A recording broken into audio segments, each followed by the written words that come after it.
ওই আর্জেন্টিনার সাপোর্টাররা, কেমন আছো তোমরা? না, তোমাকে আমি আর কখনো চোরের দল কমু না। আমি তো চোরের দল কইও নাই, একবার দুইবার মনে হয় কইছি।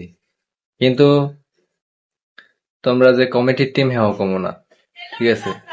তোমরা আর্জেন্টিনাই।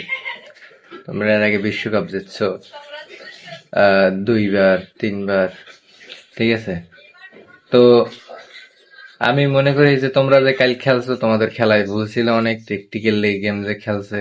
আমি আগেও কইছি যে স্পেন টেকটিক্যালি গেম খেলে, আর আর্জেন্টিনা সেইটা পারে না।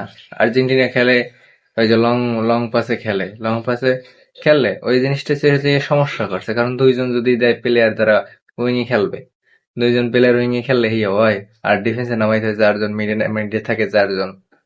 তো এই জন্যই আমার মনে হইতেছে যে আর্জেন্টিনা হারছে।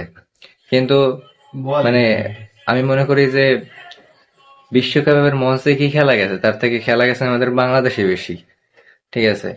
এখানে মেসি ফ্যানরা, রোনালদো ফ্যানরা, নেইমার ফ্যানরা, এদের মধ্যে তো প্রতিনিয়তই কি যায়, মারামারি।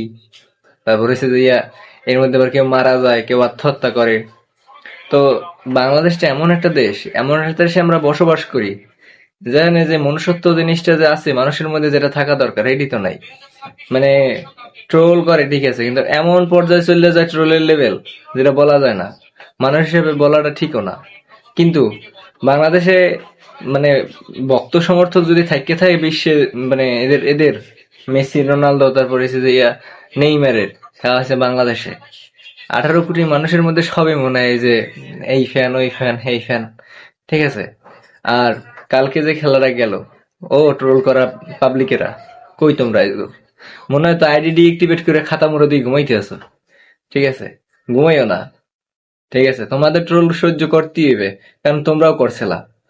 ট্রোল করলে হেরে সহ্য করতে হয়। তোমার আশেপাশের পাবলিকেরা তোমার ধুইয়ে দেবে ওই যে সাবান ছাড়া, এটা স্বাভাবিক ব্যাপার। তুমি ধোয়ার কাজ করছো, তোমার ধুইবে না?